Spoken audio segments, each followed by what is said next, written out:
Good morning students. आज हम पढ़ेंगे लीथल जीन्स और प्लियोट्रोपिक जीन्स, बहुप्रभावी जीन्स। ये क्या होते हैं? कुछ जीन्स ऐसे होते हैं जो एक से अधिक गुणों को प्रभावित करते हैं। ऐसे जीन्स को बहुप्रभावी जीन्स या प्लियोट्रोपिक जीन्स कहते हैं। कुछ जीन्स क्या होते हैं? एक से अधिक। वैसे जीन्स जो होते हैं एक गुण को प्रभावित करते हैं। जब जीन्स एक से अधिक गुणों को प्रभावित करते हैं तो उसे बहुप्रभावी जीन्स कहते हैं और ऐसे बहुप्रभाव को बहुप्रभाविता कहते हैं। अब दूसरी चीज क्या है? लीथल जीन्स यानी कि घातक जीन्स। जीवों में कुछ जीन्स ऐसे भी होते हैं जो उनके विशिष्ट लक्षणों को तो प्रभावित करते ही हैं, साथ में क्या होता है उनके जीवन चक्र की किसी न किसी अवस्था में वो घातक भी होते हैं। घातक यानी कि नुकसानदायक होते हैं। तो फ्रांसीसी वैज्ञानिक एल क्यूनॉट ने पता लगाया कि जो घरेलू चूहों में बालों का जो पीला रंग होता है यानी कि कैपिटल वाई, भूरे रंग यानी कि स्मॉल वाई पर प्रभावी होता है। ठीक है, तो उन्होंने एक्सपेरिमेंट किया इन पे जो येलो कलर के जो चूहे थे और जो भूरे रंग के चूहे थे जिन्हें अगोटी कहते हैं, उनमें क्रॉस कराया गया। तो देखा कि F1 जनरेशन, जो F1 पीढ़ी आई में जब क्रॉस कराया गया तो 50% जो थे वो पीले यानी कि बाई स्मॉल वाई और 50% जो थे भूरे रंग के यानी कि अगोटी स्मॉल वाई वाले चूहे उत्पन्न हुए। उन्हें शक हुआ कि कोई भी चूहा जो था वो कैपिटल वाई वाला नहीं था। तो उन्होंने इसके लिए दो पीले चूहों में क्रॉस कराया आपस में और देखा, जब क्रॉस कराया तो जो नेक्स्ट जनरेशन थी उसमें 50% येलो और 25% भूरे यानी कि अगोटी चूहे उत्पन्न हुए, यानी कि 2:1 का अनुपात प्राप्त हुआ। जबकि मेंडल के नियम के अनुसार ये अनुपात जो है 3:1 होना चाहिए था, लेकिन 2:1 प्राप्त हुआ। तो उन्होंने फिर इसे सिद्ध करने के लिए उन्होंने जो मादा थी उनके भ्रूणों का परीक्षण किया, उनका विच्छेदन करके फीमेल का भ्रूण देखे। तो उसमें ये देखा जो कैपिटल वाई वाले जो भ्रूण हैं वो उनका विकास आगे नहीं हुआ है, यानी कि जो वाई जीन है अगर वो होमोजाइगस यानी कि 2 वाई जीन आते हैं होमोजाइगस कंडीशन में है तो वो लीथल हो जाते हैं यानी कि घातक हो जाते हैं और उनका विकास नहीं होता। तो इसलिए ये जो वाई है वो क्या है? लीथल जीन है। ये हेट्रोजाइगस कंडीशन में तो सर्वाइव करते हैं, वाई स्मॉल वाई अगर आता है तो वो सर्वाइव कर जाते हैं, लेकिन अगर दोनों होमोजाइगस कंडीशन में होते हैं तो वो सर्वाइव नहीं करते और पॉपुलेशन में नहीं दिखाई नहीं देते। तो इस प्रकार का प्रभाव जो होता है वो घातक होता है, मृत्युकारक होता है और एक से अधिक दृश्य रूप प्रभाव यानी कि फिनोटाइप रखने वाले प्रभाव वाले जीन्स को बहुप्रभावी जीन्स कहते हैं और इस क्रिया को बहुप्रभाविता कहते हैं। मल्टीपल एलिलिज्म का मतलब बहुगुण एलीलवाद। जब किसी गुण का निर्धारण करने वाले 3 या अधिक जीन कोई भी समजात गुणसूत्र में समान स्थान पर स्थित होते हैं तो उन्हें मल्टीपल एलील्स कहते हैं। और इसका जो उदाहरण है वो मनुष्य में रुधिर वर्गों की वंशागति है।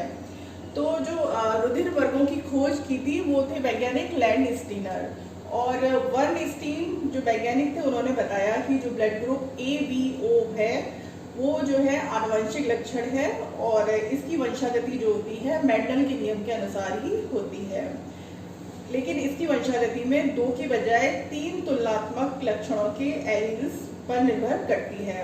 इसलिए इसे मल्टीपल एलीलिज्म कहते हैं क्योंकि एलील्स समजात गुणसूत्रों पर समान व निश्चित स्थान पर स्थित होते हैं और ये किसी व्यक्ति में 2 ही एलील्स हो सकते हैं, लेकिन पूरी आबादी के जीन पूल में तीनों एलील्स होते हैं। इसलिए मल्टीपल एलील्स का जो संबंध है वो पॉपुलेशन जेनेटिक्स से होता है। तो संतान में एंटीजन कौन सा बनेगा, कैसा बनेगा, तो इसका निर्धारण जो है वो जीन्स करते हैं। जैसे ये ब्लड ग्रुप O है, ठीक है, तो इसके ये जो एलील है वो ये होंगे IO। ब्लड ग्रुप A है तो इसके 2 प्रकार के एलील्स होंगे IA और ये 2 एलील्स। ब्लड ग्रुप B के भी इस तरीके से होंगे और ब्लड ग्रुप AB के ये। तो इस प्रकार ये 4 फिनोटाइप है इसके और 6 जीनोटाइप बनते हैं। तो ब्लड ग्रुप ए बी जो है, जो आई ए है, आई ए और आई बी, ये जो है वो ओ पर प्रभावी होते हैं। आई ए आई बी ओ पर, आई ओ पर प्रभावी होते हैं, लेकिन ये आपस में प्रभावी नहीं होते, बल्कि ये कोडोमिनेट होते हैं, सह प्रभावी होते हैं। ठीक है, तो कोई भी व्यक्ति इन 3 एलील्स जीन्स में से सामान्य रूप से 2 को ही प्राप्त करता है। तो इस प्रकार से ये 4 फिनोटाइप होते हैं और 6 जीनोटाइप होते हैं। तो इनकी वंशागति को हम इस प्रकार से समझ सकते हैं। संतानों में जो वंशागति होती है उसे हम इस चार्ट से समझ सकते हैं। जैसे फीमेल है, उसका ब्लड ग्रुप ए है, तो उसके एलील्स होंगे आई ए, और अगर मेल है आई बी, तो इसमें संतान होगी I A B, I A I B, I A I B,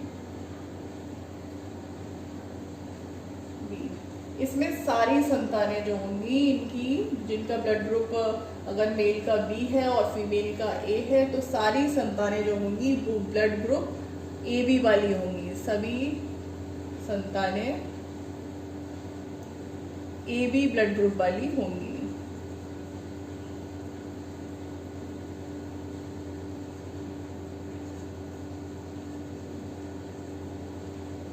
इसी प्रकार अगर फीमेल का ब्लड ग्रुप है ए और मेल का है बी और उसका जीनोटाइप है ये जो था बी का जीनोटाइप ये, तो हम इसे क्रॉस कराते हैं।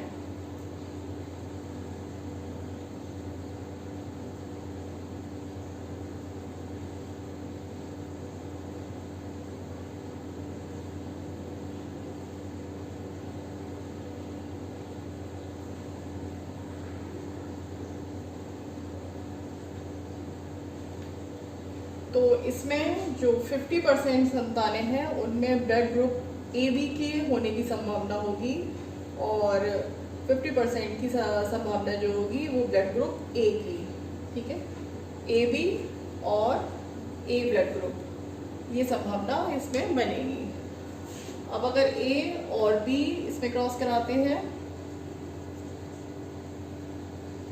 इसे हम चेकर बोर्ड इस तरीके से बोर्ड बना लेते हैं क्रॉस में, इसे आसानी से बन जाता है।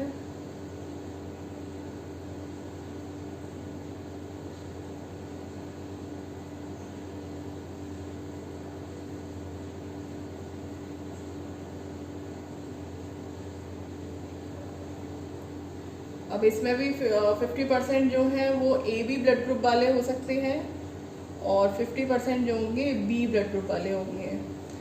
इसी प्रकार ए और बी के जीनोटाइप अगर ये है आई A, I O, I B और आई ओ, तो ये होगा आई ए बी, ये होगा आई B, I O, I A, आई ओ और ओ ओ।